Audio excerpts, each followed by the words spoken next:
नमस्ते, प्रणाम। मैं रीता मौर्य सोनभद्र से। आज मैं आप लोगों के बीच एक प्यारा सा कजरी लेकर के आई हूँ। आप लोगों को उम्मीद है कि ज़रूर पसंद आएगा। अच्छा लगे तो हमारे इस वीडियो को लाइक करिए, चैनल को सब्सक्राइब करिए, अपना प्यारा आशीर्वाद दीजिए, प्यारा सा कमेंट करिए। कहाँ से देख रहे हैं ज़रूर बताइए।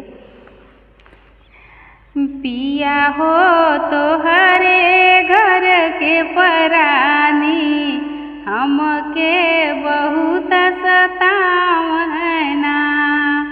पिया हो तो हरे घर के परानी, हमके बहुत सतावना।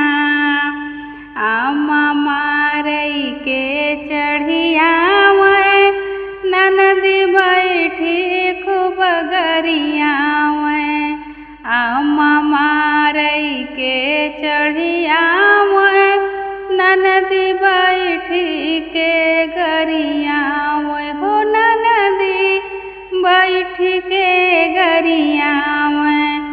देवरा बनवले बानो करानी, हमके बहुत सतावना। देवरा बनवले बानो करानी, हमके बहुत सतावना। पिया हो तो हरे घर के परानी, हमके बहुत सतावना। पिया हो तो हरे घर के परानी, हमके बहुत सतावना। कोयर काटा कोयर कुल करवावै, गोबर झउआ भर फेंकवावै। काटा कोयर कुल करवावै, गोबर झउआ भर फेंकवावै। हो गोबर झउआ भर फेंकवावै। हरदम वही में ताना तानी, हरदम वही में ताना तानी, हमके बहुत सतावना। पिया हो तो हरे घर के परानी, हमके बहुत सतावना।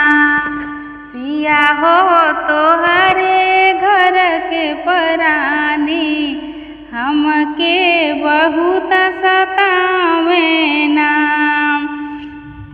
बात बात में ताना मारे, नैहर कही कही जियरा जा रे। हो नैहर कही कही जियरा जा रे।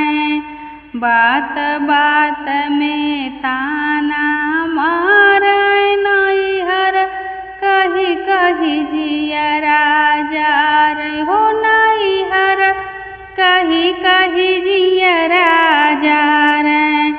ससुर के सुख हम नहीं जानी, ससुर के सुख हम नहीं जानी, हमके बहुत सतावना। पिया हो तो हरे घर के परानी, हमके बहुत सतावना। इतने पर जब तू नहीं आईबा, हमके नाही जियत पैबा। हो हमके नाही जियत पैबा। इतने पर जब तू नहीं आईबा, हमके नाही जियत पैबा। रोई रोई कहे तोहरो जनानी, रोई रोई कहे तोहरो जनानी, हमके बहुत सतावना। पिया हो तो हरे घर के परानी, हमके बहुत सतावना। पिया हो तो हरे घर के परानी, हमके बहुत सतावे